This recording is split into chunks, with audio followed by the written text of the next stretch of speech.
રાજ્ય સરકારના પ્રવક્તા મંત્રીઓના નામો નક્કી। હર્ષ સંઘવીના શિરે વધુ એક જવાબદારી। હર્ષ સંઘવી અને જીતુ વાઘાણીને પ્રવક્તા મંત્રી બનાવવામાં આવ્યા।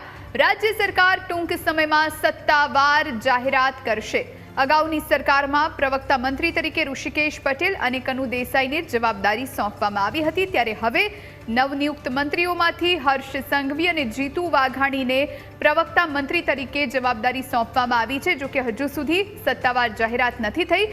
થોડા સમયમાં સત્તાવાર જાહેરાત થઈ જશે। એટલે રાજ્ય સરકારને લગતી કોઈ પણ માહિતી મીડિયા સુધી, લોકો સુધી રાજ્ય સરકારના પ્રવક્તા મંત્રીઓ પહોંચાડતા હોય છે, ત્યારે હવે હર્ષ સંઘવીના શિરે વધુ એક જવાબદારી।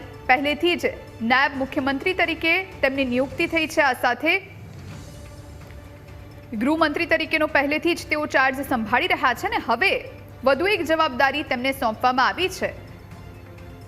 હર્ષ સંઘવી અને જીતુ વાઘાણીને કૃષિ ખાતું તેમના ફાળે છે, ત્યારે હવે જીતુ વાઘાણીને પણ આ જવાબદારી સોંપવામાં આવી છે। જીતુ વાઘાણી અને હર્ષ સંઘવીને વધુ એક જવાબદારી પ્રવક્તા મંત્રી તરીકે આ બંનેના નામો નક્કી થયા છે। સંવાદદાતા મલ્હાર વોરા આપણી સાથે આ જ મુદ્દે વધુ વિગતો સાથે લાઈવ જોડાયા છે। મલ્હાર, જીતુ વાઘાણી અને હર્ષ સંઘવીના શિરે મોટી જવાબદારી, હવે પ્રવક્તા મંત્રી તરીકે આ બંનેને જવાબદારી સોંપાઈ છે, શું જાણકારી?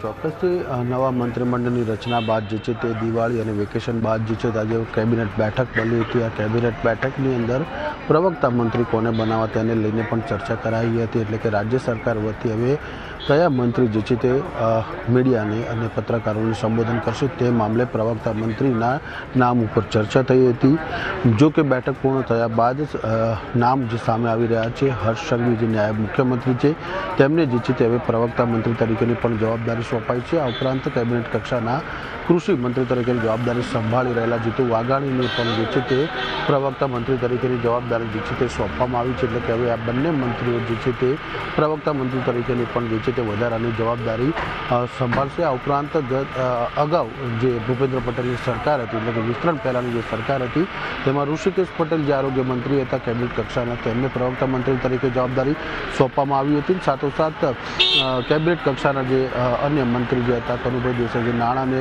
ઉર્જા વિભાગની જવાબદારી સંભાળતા હતા, તેમને જે છે તે પ્રવક્તા મંત્રી તરીકેની જવાબદારી સોંપવામાં આવી હતી। પરંતુ નવા મંત્રીમંડળની રચના, વિસ્તરણ અને ત્યારબાદ જે નવા મંત્રીઓએ શપથ લીધાની શપથ બાદ જે કેબિનેટ બેઠક આજે મળી હતી અને કેબિનેટ બેઠકની અંદર જે છે તે મુખ્યમંત્રી કક્ષાએ જે છે તે નક્કી કરાયું હતું કે પ્રવક્તા મંત્રી તરીકેની જવાબદારી કોને સોંપી। જો કે બે નામ સામે આવ્યા હતા કે નાયબ મુખ્યમંત્રી હર્ષ સંઘવી અને રાજ્યના કૃષિ મંત્રી જીતુ વાઘાણી જે છે તે બંનેને પ્રવક્તા મંત્રી તરીકેની જે છે તે જવાબદારી સોંપવાનો નિર્ણય કરવામાં આવ્યો છે। બિલકુલ મલ્હાર, કેટલા સમયની અંદર સત્તાવાર જાહેરાત થઈ શકે છે ને આખી જે પ્રોસેસ હોય છે એ કઈ રીતની હોય છે?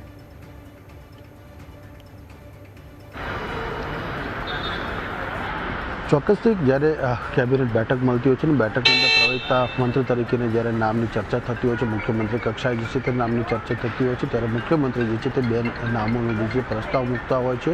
આ નામોના પ્રસ્તાવ વખતે તમામ મંત્રીઓ જે હોય છે તે ટેકો જે છે તે હાલતા હોય છે અને ત્યારબાદ પ્રવક્તા મંત્રીના નામની જાહેરાત થતી હોય છે। સત્તાવાર રીતે એટલે કે હવે રાજ્ય સરકારે જે છે તે આ મામલે જાહેરાત કરી દીધી છે, પરંતુ હજુ શું સત્તાવાર ક્યારે કરશે તેની કોઈ સ્પષ્ટતા નથી કરી। પરંતુ આજે કેબિનેટ બેઠક જ્યારે સાંજે મળશે તેની અંદર સત્તાવાર રીતે જે છે મંત્રી જ્યારે બ્રીફિંગ કરશે મીડિયાને, ત્યારે તેમાં સત્તાવાર રીતે જાહેરાત કરશે કે પ્રવક્તા મંત્રી તરીકેની જવાબદારી જે છે તે જીતુ વાઘાણી અને હર્ષ સંઘવી બંનેને જે છે તે સોંપવામાં આવી છે। મલ્હાર, આભાર આપનો, આપ જોડાઈને તમામ જાણકારી આપી તે માટે।